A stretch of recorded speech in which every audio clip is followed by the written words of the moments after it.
गजाननं भूतगणाधिसेवितं कपित्थजम्बूफलचारुभक्षणम् उमासुतं शोकविनाशकारकं नमामि विघ्नेश्वरपादपङ्कजम्।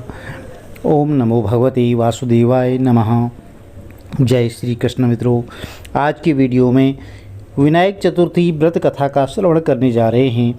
जो भी भक्त सच्चे मन से सच्चे भाव से कथा का श्रवण करता है उनकी मनोकामनाएं प्रथम पूज्य गणेश जी महाराज, गजानन जी महाराज अवश्य पूर्ण करते हैं।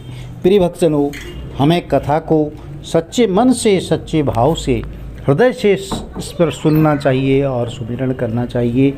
भगवान गणेश जी की पूजा करनी चाहिए। प्रातः स्नान के बाद साफ स्वच्छ वस्त्र धारण करके गणपति गजानन महाराज की पूजा करें। जो व्रत करना चाहते हैं व्रत का संकल्प लें। भगवान गणेश जी की पंचोपचार षोडशोपचार पूजन करने के बाद प्रसाद वितरित करें, आरती करें और भोग। इसके बाद कथा अवश्य श्रवण करनी चाहिए। चलिए आज व्रत कथा का आरंभ करते हैं। बोलिए गणपति गजानन महाराज की जय, शंकर भगवान की जय, पार्वती मैया की जय। श्री गणपति गजानन महाराज जी प्रथम पूज्य हैं, देवादिदेव हैं। गणेश चतुर्थी पर पौराणिक कथा के अनुसार एक बार भगवान शिव और माता पार्वती नर्मदा नदी के किनारे पर बैठे थे। वहाँ माता पार्वती ने भगवान शिव से समय व्यतीत करने के लिए चौपड़ खेलने को कहा तो भगवान शिव चौपड़ खेलने के लिए तैयार हो गए। परंतु इस खेल में हार जीत का फैसला कौन करेगा, यह प्रश्न उनके समक्ष उठा। तो भगवान शिव ने कुछ तिनके एकत्रित करके एक पुतला बनाया और उसकी प्राण प्रतिष्ठा कर दी और पुतले से कहा कि बेटा, हम चौपड़ खेलना चाहते हैं परंतु हमारी हार जीत का फैसला करने वाला कोई नहीं है, इसीलिए तुम बताना कि हम दोनों में से कौन हारा और कौन जीता। तो उसके बाद भगवान शिव और माता पार्वती का चौपड़ खेल शुरू हो गया।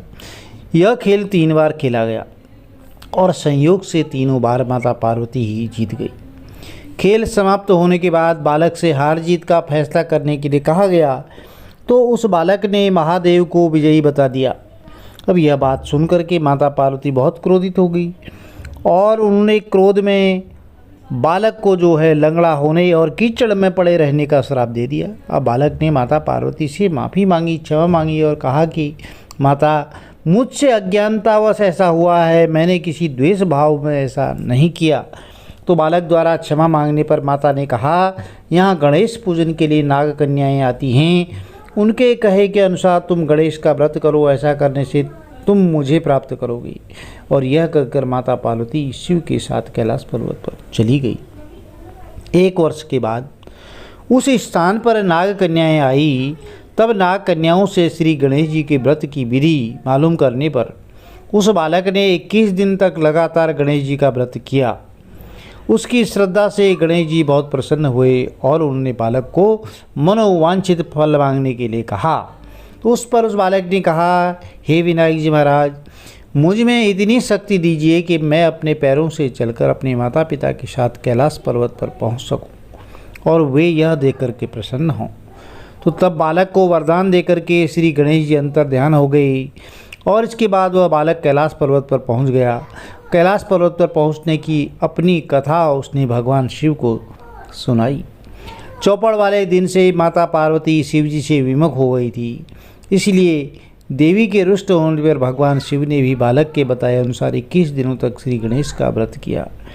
इस व्रत के प्रभाव से माता पार्वती के मन से भगवान शिव के लिए जो नाराज़गी थी वह समाप्त हो गई।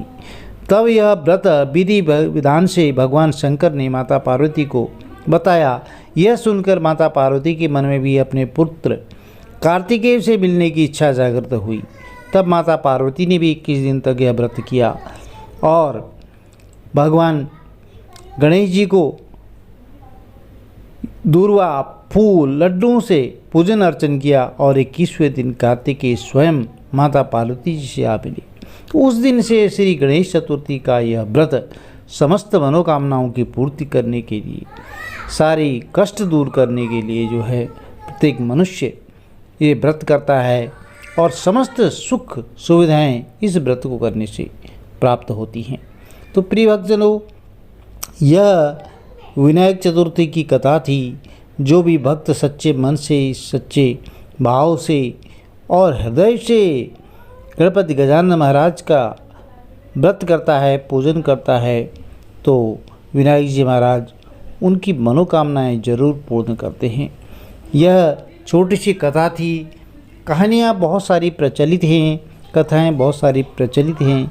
यदि आपको यह छोटी सी कहानी अच्छी लगी तो चैनल को लाइक कीजिए, शेयर कीजिए, सब्सक्राइब कीजिए, साथ में बेल आइकन ज़रूर प्रेस कर दीजिए, जिससे कि आने वाले जो वीडियोज़ हैं उनकी नोटिफिकेशंस आपको ठीक समय पर मिलती रहे। भगवान भोलेनाथ गणपति गजानन महाराज जी का आशीर्वाद आपके परिवार में सदैव बना रहे। हर हर महादेव, जय माता दी।